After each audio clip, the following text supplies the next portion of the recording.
Assalamualaikum warahmatullahi wabarakatuh. Selamat siang dan salam kader bangsa. Pada kesempatan kita kali ini, terima kasih sebelumnya kepada Kepala SMA Plus PGRI Cibinong, Pengarah Departemen TIK, selaku penanggung jawab teknologi imersif SMA Plus PGRI Cibinong, Bapak Dr. Agus Rohiman MPD, karena telah meluangkan waktunya untuk kita semua. Pada siang hari ini, perkenalkan, saya Kansa Tabina Anindita dari Divisi Multimedia Kopassus IT, izin mewawancarai Bapak terkait dengan teknologi imersif. Baik, kita mulai ya Bapak. Untuk pertanyaan pertama, bagaimanakah awal mula diterapkan teknologi imersif di SMA Plus PGRI Cibinong? Oke, terima kasih. Seperti kita ketahui bahwa SMA Plus PGRI Cibinong itu selalu beradaptasi dengan teknologi. Dan teknologi itu selalu berubah. Nah, sekarang teknologi imersif tentu itu menjadi sebuah tantangan buat SMA Plus PGRI Cibinong. Bagaimana memanfaatkan teknologi itu untuk kegiatan pembelajaran. Kita bukan hanya memakai teknologi itu, tetapi bagaimana teknologi imersif atau penggunaan PR, ya, IR itu dalam kegiatan pembelajaran. Karena sejatinya sekolah itu harus ada learningnya, harus ada pembelajarannya. Teknologi yang hadir itu tidak perlu kita ratapi. Justru teknologi yang hadir itu harus menjadi sebuah tantangan buat kita untuk memanfaatkan teknologi itu dalam rangka kegiatan pembelajaran dan dalam rangka meningkatkan hasil belajar siswa. Nah, oleh karena itu, SMA Plus PGRI Cibinong selalu beradaptasi dengan perubahan teknologi, termasuk teknologi imersif yang saat ini sedang berkembang. Baik Bapak, terima kasih. Untuk pertanyaan selanjutnya, bagaimana proses pengembangan inovasi teknologi imersif ini dimulai? Ya, segala sesuatu itu harus direncanakan. Ya, sebuah perencanaan yang baik sangat menentukan hasil. Sesuatu yang tidak direncanakan, kita tidak akan susah untuk mengevaluasinya. Jadi yang pertama dibuat perencanaan. Dalam kegiatan perencanaan, apakah kita mau menggunakan simulasi atau mau melibatkan siapa di dalam kegiatan pembelajaran ini, di dalam penggunaan teknologi ini? Apakah melibatkan siswa, guru, orang tua murid, atau ada pihak-pihak lain yang bisa berkontribusi dalam pengembangan teknologi imersif? Kemudian yang kedua, kita harus mendesain kontennya. Jadi, karena teknologi imersif ini sebenarnya bukan tujuan, tapi ini tools. Ini alat yang digunakan untuk mempercepat pembelajaran. Supaya anak-anak bisa belajar sesuai dengan zaman mereka. Karena anak-anak yang diajar adalah anak-anak di era digital. Ya. Oleh karena itu, teknologi ini harus menyesuaikan dengan kurikulumnya. Jadi kita di dalam desain konten, kita akan melihat tujuan pembelajarannya apa, kemudian kurikulum yang mana kita akan analisis, mana yang cocok dengan menggunakan teknologi imersif. Karena belum tentu cocok untuk semuanya. Itu dalam desain kontennya. Kemudian setelah baru pengembangan teknologinya. Dalam pengembangan teknologi kita sepakat, kita akan gunakan pengembangan teknologi terkini. Misalkan kita gunakan PR atau IR, atau mix antara PR dan IR. Ya, kita bisa lakukan dalam satu kegiatan. Nah, selanjutnya uji coba. Ya, setelah ada pengembangan teknologi, uji coba. Uji coba dalam kalangan terbatas, mungkin dalam bentuk prototipe terlebih dahulu, anak-anaknya sedikit, tetapi uji coba itu dilakukan supaya apa? Supaya kita bisa mengevaluasi. Dari hasil uji coba, kemudian kita evaluasi. Nah, setelah uji coba, baru diimplementasikan, dilaksanakan. Ya. Nah, tetapi harus dipastikan semua guru harus sudah piawai menggunakan alat ini, menggunakan teknologi imersif ini. Itu pun merupakan hasil evaluasi. Kalau dipandang perlu belum bisa dimulai, kita belum mulai implementasi. Nah, setelah implementasi, tentu saja ada evaluasi lagi. Jadi dievaluasi lagi, apakah pembelajaran dengan menggunakan teknologi imersif ini lebih lebih baik dibandingkan dengan pembelajaran biasa. Karena tidak menutup kemungkinan, bisa saja ternyata dengan teknologi ini malah anak-anak hasilnya tidak semakin baik. Nah, tentu tidak perlu menyalahkan teknologinya, mungkin ada beberapa hal yang harus kita perbaiki. Nah, itu akan didiskusikan terus, diperbaiki lagi, dan sudah sangat baik, baru implementasinya akan ditindaklanjuti. Ada iterasi namanya, ditindaklanjuti, dan akan menjadi sebuah kebijakan di SMA Plus PGRI Cibinong bahwa semua guru harus menggunakan teknologi imersif sebagai salah satu alternatif dalam kegiatan pembelajaran. Baik Bapak, terima kasih banyak atas jawabannya. Untuk pertanyaan berikutnya, apakah Bapak memiliki rencana untuk mengembangkan atau memperluas inovasi teknologi imersif di masa depan? Ya, tentu saja, karena teknologi itu semakin berkembang, ya. Setiap zaman ada teknologi baru. Nah, apa yang kita perlukan untuk mengembangkan sekolah kita ke masa depan? Mungkin saya lebih cenderung kepada bagaimana kita memanfaatkan teknologi terkini ini. Karena kalau membuat sebuah teknologi kan butuh waktu yang lama. Tapi bagaimana memanfaatkan teknologi yang ada di depan kita, yang ada di depan handphone kita, Android kita, di depan komputer kita, untuk sebesar-besarnya meningkatkan hasil belajar siswa. Karena buat saya, tidak ada artinya kita mengembangkan teknologi, tapi hasil belajar siswa tidak meningkat. Nah, oleh karena itu, di masa depan, kita menginginkan banyak teknologi yang kita adopsi, tetapi tetap platform utamanya adalah bagaimana teknologi itu meningkatkan kegiatan pembelajaran. Jadi di masa depan ya kita mungkin akan punya kelas khusus, kelas tentang metaverse misalkan, ya. Para pesertanya bukan hanya di Indonesia, tetapi juga peserta-peserta didiknya ada sampai di luar negeri. Tentu saja ini kita harus meyakinkan dulu terhadap banyak orang tentang teknologi yang kita kembangkan. Terima kasih banyak Bapak sekali lagi untuk jawabannya. Dan untuk pertanyaan terakhir Pak, apakah Bapak memiliki harapan untuk siswa-siswi SMA Plus PGRI Cibinong di era kemajuan teknologi sekarang? Ya, sekali lagi kita tidak mungkin menghindari teknologi.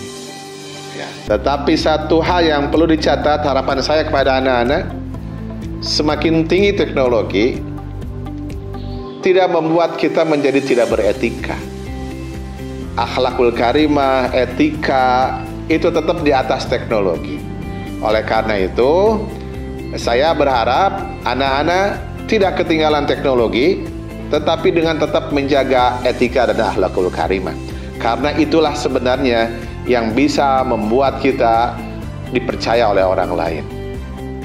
Baik Bapak, terima kasih banyak. Cukup sekian untuk sesi wawancara kita hari ini Pak. Terima kasih banyak sekali lagi kepada Bapak karena telah meluangkan waktunya. Saya Kansatabina Anindita, pamit izin undur diri. Wassalamualaikum warahmatullahi wabarakatuh. Waalaikumsalam warahmatullahi wabarakatuh. Oke, assalamualaikum warahmatullahi wabarakatuh. Selamat siang, 10 reguler 2. Kita kali ini akan masuk pembelajaran bahasa Indonesia, namun dengan cara yang berbeda, yaitu dengan cara metaverse.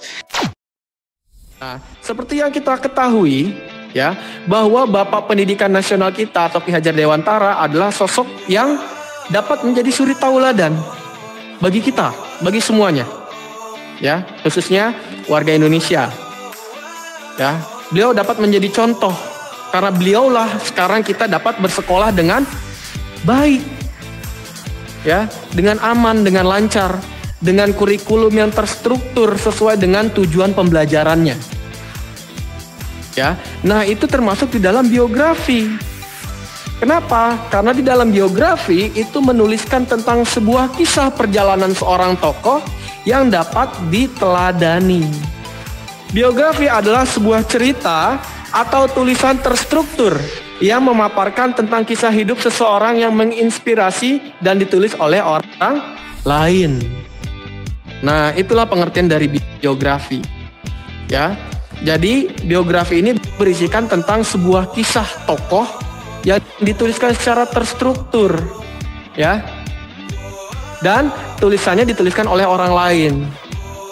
Selanjutnya menggunakan kata kerja pasif.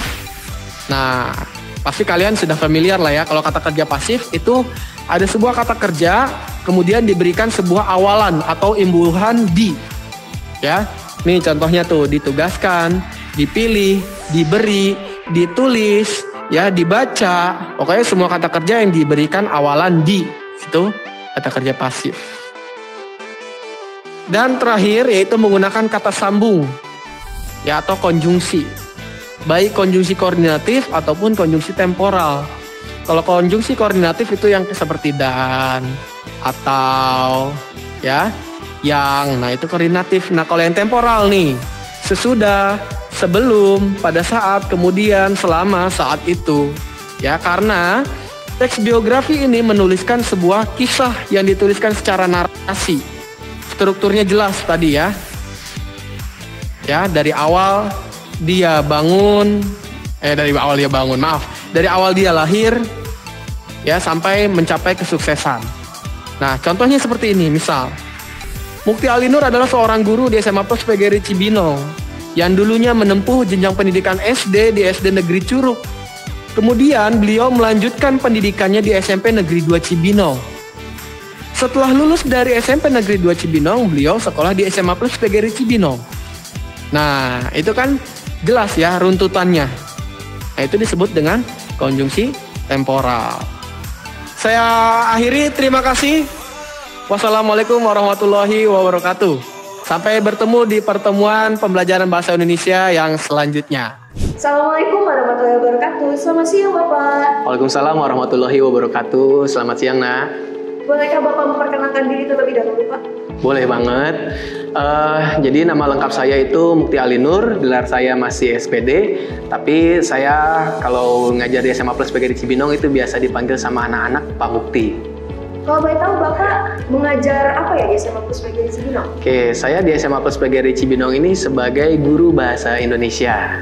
Sudah berapa lama Bapak mengajar di SMA Plus PGRI Cibinong, Pak? Kalau di SMA Plus PGRI Cibinong ini kurang lebih antara 5-6 tahun ya. Karena saya awal mengajar di sekolah ini tuh kurang lebih 2018 akhir lah ya. Jadi kurang lebih 5-6 tahun. Oh gitu Pak. Dan ngomong-ngomong Pak, berbicara soal kemajuan teknologi dan juga di era-era digital seperti sekarang, bagaimanakah tanggapan Bapak tentang kemajuan teknologi di era sekarang Bapak?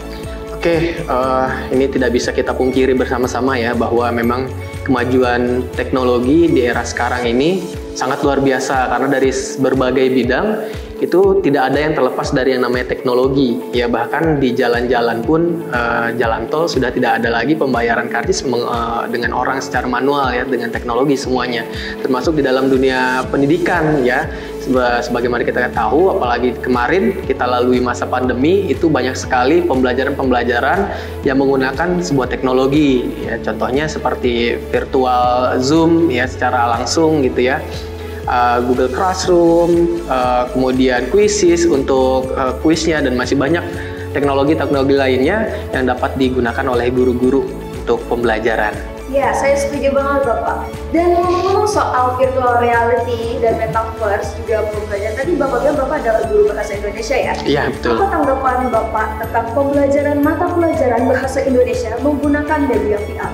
Oke, untuk pembelajaran bahasa Indonesia menggunakan VR, AR atau Metaverse tentunya itu sangat luar biasa ya. Pertama menjadi tantangan baru untuk kami gitu ya. Yang dulunya kita mengajar secara konvensional, hanya tatap muka, sapa secara langsung di kelas, tetapi sekarang kita menggunakan banyak teknologi.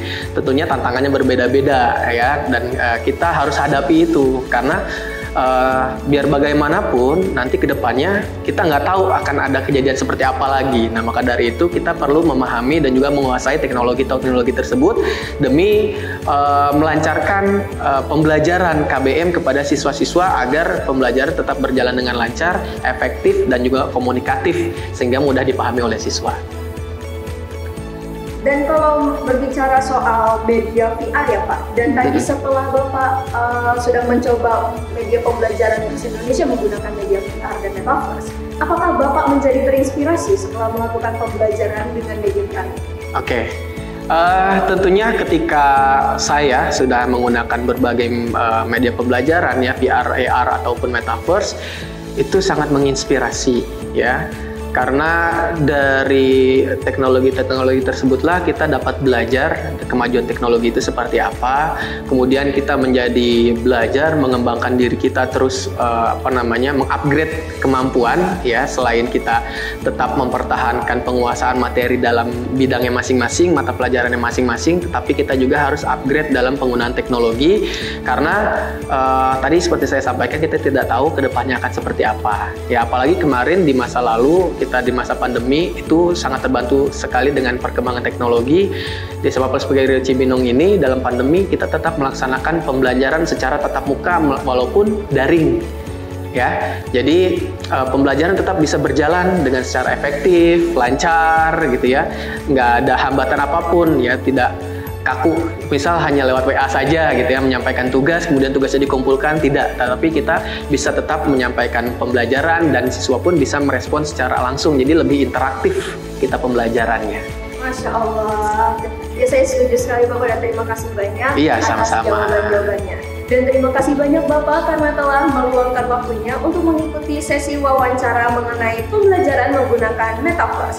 Semoga Bapak sehat selalu dan semoga kita bisa bertemu kembali di lain waktu Bapak. Amin, sama-sama. Saya pamit undur diri. Assalamualaikum warahmatullahi wabarakatuh. Ya, waalaikumsalam warahmatullahi wabarakatuh. Assalamualaikum warahmatullahi wabarakatuh. Waalaikumsalam. Hai Kansa. Sebelumnya boleh nggak kamu perkenalkan diri kamu terlebih dahulu? Halo, nama aku Indriani Nusabakti dan aku sebagai Ketua Pesatverse Angkatan 19. Wah, keren banget. Aku jadi penasaran deh, apa sih itu Pesatverse? Nah, Pesatverse adalah nama tim di Kopassus IT yang bertanggung jawab dalam pengembangan teknologi imersif, terutama pembelajaran di SMA Plus PGRI Cibinong. Wah, keren nih. Aku jadi penasaran deh, bagaimana kesan dan pesan kamu setelah berpartisipasi dalam pengembangan inovasi ini? Apalagi kamu sebagai ketua dari proyek Pesatverse. Nah, untuk kesan pastinya seru banget dong. Ngerjain bareng-bareng sama tim, apalagi sekarang digabung juga sama Angkatan 20. Dan untuk pesan, mungkin jangan pernah lelah untuk mengikuti perkembangan teknologi, karena hampir seluruh bidang pekerjaan membutuhkan teknologi itu sendiri. Wah, aku setuju banget. Nah, selanjutnya nih, kalau ngomongin soal kamu mengerjakan proyek ini, sudah berapa lama kira-kira kamu mengembangkan inovasi ini? Kalau saya sendiri kurang lebih 1 tahun. Kalau dari SMA Plus PGRI Cibinong sudah dari 2018. Ngomongin soal proyek Pesatverse ini, adakah kesulitan atau keresahan yang dihadapi saat ikut serta mengembangkan inovasi ini? Untuk kesulitan, yang pertama itu memperkenalkan teknologi ini ke guru dan siswa karena teknologi ini belum terlalu awam untuk siswa dan guru terutama di Indonesia. Dan untuk keresahan karena teknologi berkembang terlalu pesat, itu menjadi sebuah tantangan. Terus ada kesan dan pesan sedikit tidak setelah berhasil mengembangkan inovasi yang hebat ini? Kesannya pastinya sangat senang karena hasil dari tim Pesatverse berhasil diterapkan, terutama pengalaman yang paling besar sebagai siswa ini juga membuktikan seperti yang Pak Icak bilang, bukan Superman tetapi super tim yang membutuhkan semua pihak untuk membuat suatu proyek agar berhasil. Wah, keren banget. Kata-katanya juga bagus, sangat memotivasi. Oke, mungkin cukup sekian untuk sesi wawancara kita kali ini ya Indri ya. Terima kasih banyak sudah meluangkan waktunya untuk mewawancara sesi mengenai Pesatverse. Aku mau undur diri ya. Dadah. Dadah Kansa, terima kasih. Assalamualaikum.